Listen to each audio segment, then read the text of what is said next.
এই যে আপনি যে বিল্ডিং বানাইছেন, আপনি যে পাখা চালাইছেন, আপনি যে ভাত খাচ্ছেন, এগুলি তো আবাদত না রে ভাই। এটা আবাদত বলে নাই কেউ, এটা কেউ আবাদত বলে নাই। তাহলে আপনি এটা কেন চালাবেন? মানে এটা তো আবাদত বলে, এটা বিরোধিতা করতে পারেন না। তাহলে যে সমস্যাটা হচ্ছে, মানুষ আবাদত এবং আদাতের মধ্যে এবং মুআমালাতের মধ্যে পার্থক্য করতে পারছে না। আবাদাত, আদাত, মুআমালাত এগুলোর মধ্যে কি করতে হবে? পার্থক্য করতে হবে। তো বিমানে ছড়ায় নাই এটা বলতে পারেন না, বিমানে ছড়ায় এটা বলতে পারবেন না। তাই স্যার, মাশাআল্লাহ, বোঝাই ফেললাম।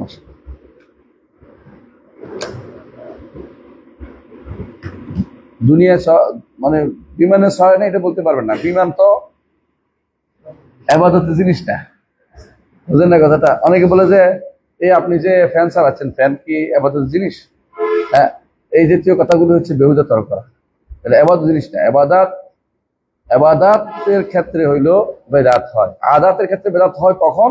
যখন আবাদতের সাথে যুক্ত করা হয়, আবাদতের যুক্ত করা হয়, অথবা সওয়াবের আশা করা হয়, অথবা কাফেরদের অনুসরণ করা হয়। এটা আমরা ওদিন বলছিলাম 3 কারণ। তো কিন্তু সাধারণ মুআমালাতের ক্ষেত্রে বেদাত হয় যদি এটার সাথে কি করা হয়? শরীয়ত সমৃদ্ধ নিষিদ্ধের সাথে যুক্ত করা হয়, তখন আবার বেদাতি বলে, হারাম বলে। কিন্তু মৌলিকভাবে ইবাদতের ক্ষেত্রে যে যা করে জান্নাতে যেতে হয়, এখানে অন্য কিছু যোগ করার সুযোগ নেই। এখানে কোনোটাকে বেশি গুরুত্ব দেওয়ার সুযোগ নেই। গুরুত্ব কিসের আসবে? কোরআন এবং সুন্নাহ যেটাকে গুরুত্ব দিচ্ছে সেটাই গুরুত্ব হবে। আমি তোমাকে দিচ্ছি, আসো তোমার কাছে এখন চলতেছে। আচ্ছা, তো ইবাদতের ক্ষেত্রে যে রাসূলুল্লাহ সাল্লাল্লাহু আলাইহি ওয়াসাল্লাম সাহাবীরা করেন নাই, কিয়ামত পর্যন্ত এটা ইবাদত করা লাগবে না। এই জন্য ইমাম মালিক রাহমাতুল্লাহ থেকে এরকম পরিণত আছে, তিনি বলেছেন যে কুল্লু ইবাদাতিন লাম ইয়াতাআব্বাদ বি আসহাবি রাসূলুল্লাহ সাল্লাল্লাহু আলাইহি ওয়াসাল্লাম ফালা তা'বুদু। একই কথা উনি বলছেন যে ইবাদত সাহাবীরা করেন নাই, সেই ইবাদত তোমার করার দরকার নাই। ফাইনাল আউয়ালা লাম ইয়াদা ইল আখিরি মাকালা। আউয়াল মানে কি? সাহাবায়ে কেরাম। লাম ইয়াদা ছেড়ে যান নাই, ইল আখিরি মাকালা পরবর্তী জন্য কোনো কথা বলার জায়গা রাখেন নাই, ইবাদতের জায়গা রাখেন নাই, মানে নতুন করে ইবাদত বানানোর জায়গা রাখেন নাই। ফাত্তাকুল্লাহ ইয়া মাশাল কুররা। হে কুররা বলতে এখানে বোঝাচ্ছে কাদেরকে? ছাত্রদেরকে, যারা পড়তে আসে, কোরআন পড়তে আসে, হাদিস পড়তে আসে, এদেরকেই ইয়ে মাশাল কুররা। বিশেষ করে কোরআনে কারীম পড়ার ক্ষেত্রে তারা বিভিন্ন রকমের অবস্থান নিতে, এই জন্য কুররা বলছে। ওয়া খুযু তরিকা মান কানা ক্বাবলাকুম, আগে যারা ছিল তাদের পথে তোমরা চলো। তার থেকে অন্য বর্ণায় আসছে ইত্তাবিউ ওয়া লা তাবতাদিউ ফাকাদ কুফিতুম, অনুসরণ করো, বেদাত করো না, তোমার যথেষ্ট হয়ে গেছে। এই হাদিসটা হলো আবু দাউদ বর্ণনা করেছেন, ইমাম আবু দাউদ বর্ণনা করেছেন। দারামি থেকে একটা হাদিস আছে লম্বা, এটা শেষ দিয়ে উনি শেষ করবেন সম্ভবত, আপনারা জানেন। এটা আমরা পড়ি। ক্বালা দারামি أخبرنا عبد بن يحيى قال سمعت أبي يحدث عن أبيه قال كنا نجلس على باب عبد الله بن مسعود رضي الله عنه قبل صلاة الغداء فإذا خرج مشينا معه إلى المسجد. হ্যাঁ, একটু বলি। দারমি কোন দারমি? এটা সাহাবা সুনানের দারমি। মানে দারমি দুইজন আছে, দারমি আবু সাঈদ, কিন্তু এটা উনি না আব্দুল্লাহ ইবনে আহমদ আদ-দারমি। তো উনি আবু মোহাম্মদ দারমি। তো উনি বর্ণনা করেন যে আমাদের সাহেব সুনান, আমাদের সুন্নাহ আল সুন্নাহ, ওনার কিতাবের নাম হচ্ছে সুনান দারমি বলে, মানুষ মুসনাদ দারমি বলে।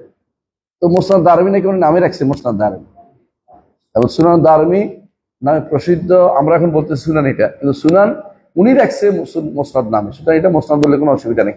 আর সুনান বলবে, আমরা বলতে পারি এই হিসেবে যে সুনান নীতিতে লেখা হয়েছে। তো উনি এখানে এই হাদিসটা বর্ণনা করেছেন। আমাদের মুসনাদের নীতি কি জানেন তো? সাহাবীদের নীতি। আর সুনানের নীতি হচ্ছে বিষয়ভিত্তিক। হ্যাঁ, তো সেই হিসাবে তিনি বর্ণনা করেছেন যে আমরা আব্দুল্লাহ ইবনে মাসউদ রাদিয়াল্লাহু আনহুর দরজা বসতাম কখন? কাবলা সালাতুল গাদাত, ফজরের সালাতের আগে, মানে কত আগে এসে বসে থাকতো। কি জন্য? তিনি বের হলে তার সাথে হেঁটে হেঁটে বলতেছে ফাইজা খারাজা মাশাইনা মাআহু ইলাল মসজিদ। তিনি যখন আসতেন, বের হইতেন, আমরাও তার সাথে বের হইতাম। কেন? যাতে করে তার সাথে মসজিদে যেতে পারে। যাইতে যাইতে শিখবে, জিজ্ঞাসা করবে, একসাথে যাবে। এটা হলো তাদের উদ্দেশ্য।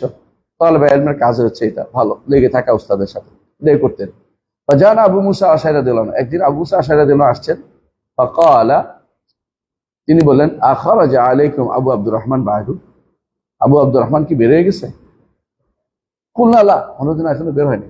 ক্বালা ফাজালাসা মা'ানা, তিনি আমাদের সাথে বসলেন যে আবু আব্দুর রহমান বের হবে। ফালাম্মা খারাজা কুমনা ইলাইহি জামিআন, যখন তিনি বের হলেন আমরা সবাই দৌড়ে গেলাম। ইনিও সাহাবী, কিন্তু কতটুকু সম্মান করতে আব্দুল্লাহ মাসউদের সম্মান কিন্তু অনেক বেশি ছিল। এবং তাকে বলছেন ওমর রাদিয়াল্লাহু যখন পাঠাইছিলেন ওখানে, তখন বলছে যে আমি নিজের থেকে আসার তু আলা নাফসি, আমার দরকার, তারপর তোমাদের জন্য পাঠাইছি। এটা হলো আব্দুল্লাহ বিন মাসউদ রাদিয়াল্লাহু আনহু। কুমনা ইলাইহি জামিআন ফাকাল আবু মুসা বললেন, আবু মুসা আশআরী রাদিয়াল্লাহু বললেন, ইয়া আবু আব্দুর রহমান, আবু আব্দুর রহমান, ইন্নী রাআইতু আনিফা ফিল মসজিদ আমরান আনকারতু, মসজিদে আমি কিছুক্ষণ আগে একটা জিনিস দেখলাম যেটাকে আমি খুবই খারাপ মনে করতেছি। আলহামদুলিল্লাহ আলাম আলাইল্লাহ খায়রান, তবে আমি খুব খারাপ কিছু দেখি না, কিন্তু জিনিসটা আমার কাছে মানে অচেনা জিনিস মনে হচ্ছে। এটা আঙ্কার তো অচেনা বলার উদ্দেশ্য, অচেনা জিনিস মনে হয়েছে। ক্বালা ফামা হুয়া, তিনি বললেন কি হলো? ক্বালা ইন ইশতাফাসাত তারাহু, যদি আপনি জীবিত থাকেন দেখতে পাবেন নিজেই। ক্বালা, তিনি বললেন রাআইতু ফি মসজিদে কওমান হিলাকান জুলুসান, মসজিদের মধ্যে দেখলাম যে কিছু মানুষ কি হচ্ছে, হালকা ধরে বসছে, গোল হইয়া বসছে। ইয়ান্তাজিরুনা সালাত, সালাত অপেক্ষা করতেছে। ফি কুল্লি হালকাতিন রাজুল, প্রত্যেক হালকার মধ্যে কি আছে? একাধিক হালকা তৈরি, একটা দিকে না, অনেকগুলো হালকা। অফি আইদিহিম হাসা, তাদের হাতে আছে কি? পাথর, তসবিহ আর কি, ধরো না তসবিহ দানা। ফায়াকুলু কাব্বিরু মিয়া, বলতেছে 100 বার তাকবীর পড়ো। ফায়াকাব্বিরুনা মিয়া, ফায়াকুলু হাল্লিলু মিয়া, ফায়াহাল্লিলুনা মিয়া, তারপর 100 বার তাহলিল পড়ো, অর্থাৎ লা ইলাহা ইল্লাল্লাহ পড়ো। ফায়াকুলু সাব্বিহু মিয়া, তাসবিহ পড়ো। ফায়াসাব্বিহুনা মিয়া, 100 বার তাসবিহ পড়ো। ক্বালা ফামাযা কুলতা লাহুম, কে বলেন? আবু আব্দুর রহমান আব্দুল্লাহ মাসউদ বললেন যে তুমি তাদের কি বলেছো? ক্বালা মা কুলতু লাহুম শাইআন ইনতিজার রায়কা, আপনার রায়ের অপেক্ষায় আমি কিছু বলিনি। ক্বালা আফালা আমারতুম ইয়াউদ্দু সাইয়্যাতিহি, তাদেরকে বলো নাই যে তাদের গুনাহগুলি গুনতে? ওয়া দামিনতা লাহুম আল্লাহ ইয়াফুতু মিন হাসানাতিহিম, সে এটা বলো নাই যে তোমাদের গুনাহ একটাও, তোমাদের সব একটাও বাদ যাবে না, আমি দামিন হইলাম, গুনাহগুলি গণ। সুম্মা মাদা, তারপর তিনি গেলেন। ওয়া মাদাইনা মাআহু, তার সাথে গেলাম। হাত্তা আতা হালকাতাম মিন তিলকাল হাওয়াল ফি হিলাম, ওই হালকা সময়ের একটার ভিতরে তিনি ঢুকলেন। হালকা, অনেকে হালকা বুঝে না, হালকা তো এখানে মানে কি, গোল হয়ে যারা বসে এটাকে হালাক, যেমন এটাকে বলা হালাক। যেমন সালাতের মধ্যে আমরা যখন হালকা করে আঙ্গুল উঠে। ফাকাল মা হাযা আল্লাযী আরাকুম তাসনাউন, তিনি বললেন যে এই কি করতেছো এগুলো তোমরা? ফাকালু, তারা বলে, ইয়া আবু আব্দুর রহমান হাসান নাউযু বিত-তাকবীর ওয়াত তাহলিল ওয়াত তাসবিহ, আবু আব্দুর রহমান, আমরা তো কিছু পাথর নিয়ে কাজ করতেছি, এগুলো দিয়ে আমরা তাকবীর, তাহলিল, তাসবিহ করি, অর্থাৎ আল্লাহু আকবার বলি, লা ইলাহা ইল্লাল্লাহ বলি, তাসবিহ সুবহানাল্লাহ বলি। ক্বালা ফাউদ্দু সাইয়্যাতিকুম, তাহলে গুনাহগুলো গণাও, নেক গুনতেছো। বুঝা গেল সাহাবায়ে কেরাম এই জাতীয় জিনিস দিয়ে গণাটা পছন্দ করতেন না, তারা হাতে গুনতেন, হাতগুলো, কারণ এগুলি না হলে মুস্তাদদাগুলো সাক্ষ্য দিবে, তারপর এগুলি দিয়ে গুনতে হয়। মানুষ দুনিয়া সব নিয়ে ঘুরে বেড়াবে, এটা শরীয়ত বলে না। মানুষ যেখানে যায় সেখানে তার সাথে কি আছে? জিকিরের অস্ত্র আছে। অনেকে আছে দেখবেন যে, আমি একবার একজনকে দেখছি, তিনি নামাজ পড়তেছে, চেয়ারে বসে ইয়া আছে, সামনের দিকে বাড়তি বানাই নিছে, ওইটার মধ্যে সিজদা করে, দেখছেন না? তো আমি তারা বললাম যে আচ্ছা, আপনি কোথাও গেলে এটা কেমনি নিবেন? এই জন্য কোথাও যায়নি, মানে কোথাও যায় না। আমি তার জন্য আটকে ইচ্ছা করে উল্টে দিয়ে গেছে, মানে আমি এটা বললাম কেন আটকে কি করে দেখি। এটা তো রসুলের আদর্শ না। রসুলের আদর্শ হচ্ছে রুকুতে এমনি যাবেন, সিজদাতে আর একটু বেশি যাবেন, যথেষ্ট। হ্যাঁ, ঢাকা আমাদের বিশ্ববিদ্যালয়ে এখানে গেছি ওই দিন, একজন এসে বলতেছে যে আচ্ছা, আমি যে হাওয়ার উপরে হাত দিয়ে পড়ে নামাজ পড়বো কিনা? তাহলে হাওয়ার উপরে হাত দেন কেমনি আপনি? তো বলতেছে আমি এমনি নামাজ পড়ি। কিসের উপর রাখছেন? কারণ আমি হাওয়ার উপর রাখছি। আরে আপনি তো রাখবেন হাত ইয়ার উপরে, আপনি রাখবেন, আপনি হাত রাখবেন কোথায়? উরুর উপরে। আপনি হাওয়ার উপর রাখছেন কি জন্য? আমার একজনে বলছে এটা আরেক ভুল করছে আপনাকে। কিছু মানুষ কি করে, নিজের উপরে জুলুম করতেছে এটা দিয়ে। আসলে ঠিক বলছেন, আমি এটা হাওয়ার উপর রাখতে যাই আমার কোমরে ব্যথা হয়ে গেছে, কারণ এটা কতক্ষণ রাখতে পারি, বেশিক্ষণ হাত রাখা যায় না তা হাওয়ার উপরে। আমি বললাম যে এটা তো শুদ্ধ না, শুদ্ধ হচ্ছে আপনি সহজ করে ইসলাম, বুকুরের উপর হাত রাখেন, রুকুতে একটু, সেটাতে আর একটু বেশি ঝুঁকবেন, এটাই সহজ। আপনি এরকম করতেছেন, আবার এরকম করতেছেন, আবার কেউ কেউ আছে বানাই বলছে একটা, এটা নিয়ে কেমনে যাবেন? আপনি সফর করবেন কি করে? এটা নিয়ে বসতে বসে নামাজ পড়তে হাঁটার সময় এটা নিয়ে হাঁটবেন না, এটা লইয়ে রওনা হয়ে যাবো, কারণ এটা দিয়ে নামাজ পড়তেই পাবো। এর বাড়াবাড়ি ইসলামে নাই। তো এরা কি করে ইয়া বানাই গেছে, তসবি বানাই গেছে। তসবির একটা বোঝা লাগবে। কেউ কেউ 1000 দানা তসবি বানায়, 1000 দানা। আমাদের বিশ্ববিদ্যালয়ে এক টিচার ছিল, তিনি কোনোদিন যদি কিছু তার উদ্দেশ্য হাসিলের জন্য 1000 দানার তসবিটা ঘুরে সারাদিন। হ্যাঁ, খতম করে না? আচ্ছা, খতম করে। তোর ওস্তাদ আর কি, আমি জানি তো। তো এটা তোর ওস্তাদ, তোর ওস্তাদ, তোর ওস্তাদ চলে গেছে, এখন নাই। তো বলতেছে যে তোমরা এটা এটা কি, এটা তো গনি আমরা। তুমি তো গুণা গণ, আল্লাহ আমি হাসারাতে কোন সেই, আমি জামিন হইলাম তোমাদের, তোমাদের কোনো গুণা ন্যাক একটু বাদ যাবে না, আল্লাহ তাআলা একটু বাদ দিবেন না। ওই হাকি আফসোস তোমাদের জন্য, হে উম্মত মুহাম্মদ, আশ্রয় হালাকা থেকে, কত তাড়াতাড়ি তোমাদের ধ্বংস চলে আসতেছে, তোমাদের ধ্বংস কত তাড়াতাড়ি চলে আসতেছে। হাউলাই আসহাবু মুহাম্মাদিন বাইনাকুম মুতাওয়াফিরুন, এখনো আসহাবু মুহাম্মদ আছে, অর্থাৎ রাসূলুল্লাহ সাল্লাল্লাহু আলাইহি ওয়াসাল্লাম সাহাবীরা জীবিত আছে। কারণ আব্দুল্লাহ ইবনে মাসউদ রাদিয়াল্লাহু আনহু তো আগের মানুষ, এরপরেও তো আরো মানুষ প্রায় কত বছর জীবিত ছিলেন, 50-60 বছর, আরো বেশি। এই সময় মুতাওয়াফিরুন প্রচুর পরিমাণে তারা রয়েছে। ওয়াদি থিয়াবুহু লাম তুবলা, এগুলি তার কাপড়, এখনো এগুলি কি হয় নাই। থিয়াবুহু মানে কি? থিয়াবু কাপ রাসূলুল্লাহ সাল্লাল্লাহু আলাইহি ওয়াসাল্লাম লাম তাবলা, এগুলি এখনো কি হয় নাই, পুরাতন হয় নাই। ওয়া আনিয়াতুহু লাম তানকাসির, তার এই পেয়ালা এখনো কি হয় নাই, ভাঙে নাই। ওয়াল্লাযী নাফসি বিয়াদিহি, তোমরা ভেঙে গেছো।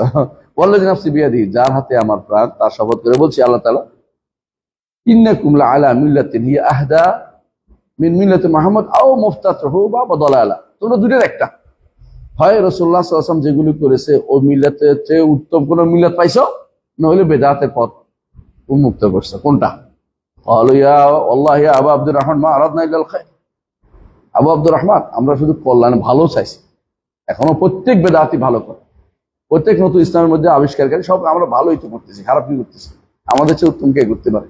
সবাই ভালো করে। ক্বালা, তিনি বলেন, ওয়াকাম মিন মুরিদিন লিল খায়র লা ইউসিবাহু, কত মানুষ আছে কল্যাণ চায়, কল্যাণ পায় না, চাইলেই কল্যাণ পায় না। ইন্না রাসূলুল্লাহ সাল্লাল্লাহু আলাইহি ওয়াসাল্লাম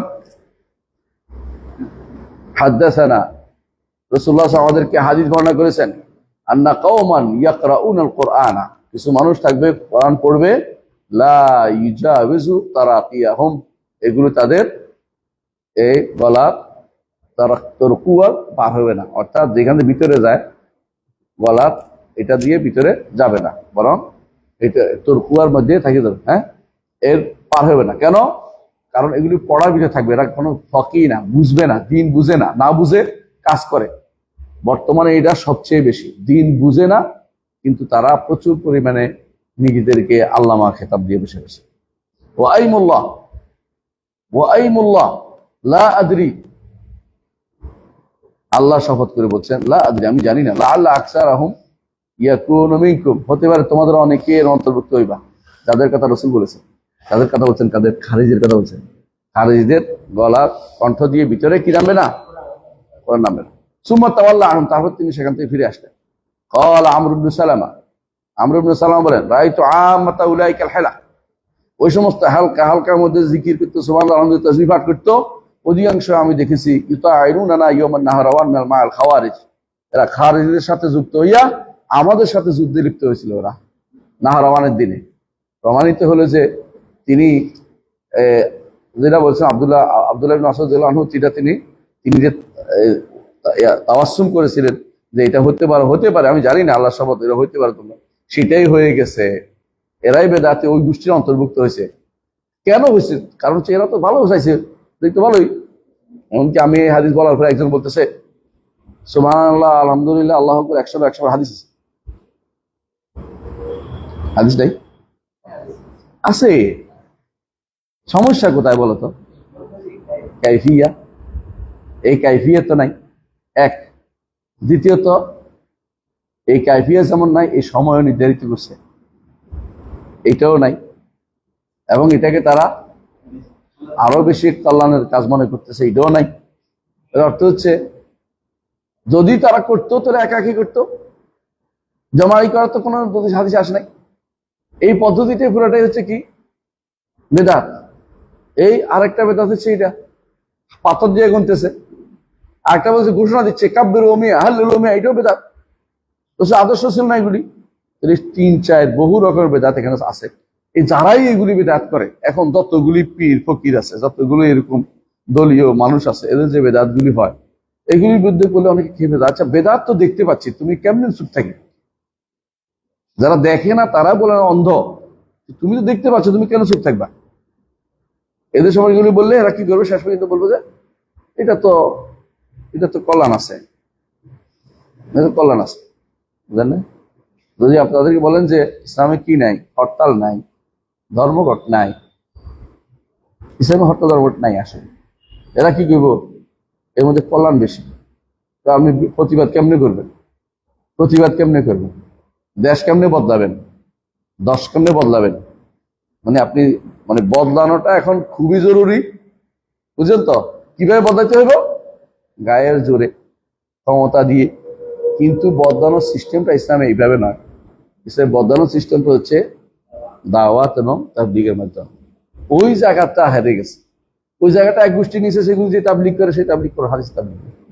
এই যে আরেক বেদারে বসছে, বুঝলেন না কথাটা? সে যা করে এগুলি কোনোটাতেই ইমানের কোনো আচর ওগুলো খুঁজে পাওয়া যায় না। নিজেরা বানিয়ে বানিয়ে কাজগুলি করে। প্রত্যেকে দেখি বাংলা বইটা পড়ে শেষ করে। এটা কি ইসলাম কায়েম করবে? কি পড়বে এটা দিকে? অনেকে দিন বুঝে নাই, কোরআন পড়তে পারে না ভালো করে, শরিয়া বুঝে নাই, হাদিস বুঝে নাই, কিন্তু ঠিকই মনে করে সে যেটা করতেছে এর চেয়ে উত্তম কোনো পদ্ধতি আর নাই। আবার এর নাম দিছে একামতে দিন। মোট কথা এটাই যে ইসলাম কমপ্লিট, যেটা কমপ্লিট দেখে আর কমপ্লিট করার দরকার নেই। আপনি কিছু বাড়াবেন না, আপনি বেদাতকে সরান, ইসলামের উপর পরিপূর্ণভাবে আমল করেন, ইসলামকে নিয়ে খুশি হন, জীবিত অবস্থায় সর্ব অবস্থায় ইসলামের উপর থাকেন, দাঁড়ানো অবস্থায়, বসা অবস্থায়, শোয়া অবস্থায় ইসলামের উপর যদি আপনি থাকতে পারেন, আপনি ইনশাল্লাহ সফল হতে পারেন। রাসূল এটাই চেয়েছে, ইসলামের উপর থাকেন, কোনোভাবেই কোনো কাজ থেকে কিছু ধার করার দরকার নেই। ইসলামে যেটা আছে এটাকে কি করেন? উৎকর্ষ সাধন করেন। ইসলামে যে নীতি আছে এটাকে উৎকর্ষ করুন। নিজের পক্ষ থেকে কোনো কান থেকে সামান্য ধার করে এনে বলেন না যে এটা তো ইসলাম সমর্থন করে, ইসলাম এটা সমর্থন করে, এটা নয়। ইসলাম এটা করে কিনা এটা করে, ইসলাম এটা আছে কিনা এটা বলে। ইসলাম সমর্থন করে এই জাতীয় নীতি এখানে গ্রহণযোগ্য হবে না। একজন মানুষ যদি কোনো, খেয়াল করেন, একজন মানুষ যদি কোনো মূর্খতাবশত এমন কোনো কাজ করে যে কাজটা ঘটনাস্থল ইসলামের সাথে মিলে গেছে,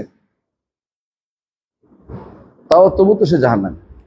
যে বিচারের কথা বলছি আর কি, ধরেন বিচার করছে এলেম ব্যতীত, রাসূল বলেছেন কাদিয়ানে ফিন্নার, দুই বিচারক জাহান্নামী। ওই বিচারক জাহান্নামী যে বিচারে এলেম ব্যতীত বিচার করছে, সে বিচার জাহান্নামী, যদিও হকটা নিছে, জানে নাই, না জেনে হকের কাজটা করছে। আর ওই ব্যক্তি জাহান্নামী যে ব্যক্তি জেনে বিরোধিতা করছে, সেও জাহান্নামী। আর ওই ব্যক্তি জান্নাতে যে জানছে এবং সে অনুযায়ী বিচার করছে, সেই জান্নাত। হাদিস এটা বোঝা গেল। আপনি যারা আজ বলে যে মিলে গেছে, অমুকের সাথে মিলে যায়, এই জাতীয় তৈরি করাটা, মাথার ভিতরে এই ব্রেনটা বন্ধ করতে হবে, এই চিন্তাটা বন্ধ করতে হবে। আমার ইসলামে কি আছে ওইটা বাস্তবায়ন করতে চাই, আপনি কি নিয়ে আসছেন ওইটা আমি বাস্তবায়ন করতে চাই না। ওইটার কোনো কিছু আমার সাথে মিললে আমি নিব না, আমারটাকে আমি প্রসার করতে চাই। তাহলে আমি ইসলামের শ্রেষ্ঠত্ব বুঝতে পারবো, ইসলামকে ধারণ করতে পারবো। নাহলে আমি ইসলামকে আমি সুবিধা মতো নিব, সুবিধা মতো বাদ দিব, অথবা ইসলামকে যে কোনো মূল্যে আধুনিক কোনো মতবাদের সাথে মিলানোর জন্য ব্যস্ত হয়ে পড়বো। এটা আমাদের পথভ্রষ্ট ছাড়া কিছুই নেই। আল্লাহ আমাদের তৌফিক দান করুন। সুবহানাকাল্লাহু ওয়া বিহামদিকা আশহাদু আল্লা ইলাহা ইল্লা আনতা আস্তাগফিরুকা ওয়া আতুবু ইলাইক। আসসালামু আলাইকুম ওয়া রাহমাতুল্লাহি ওয়া বারাকাতুহু।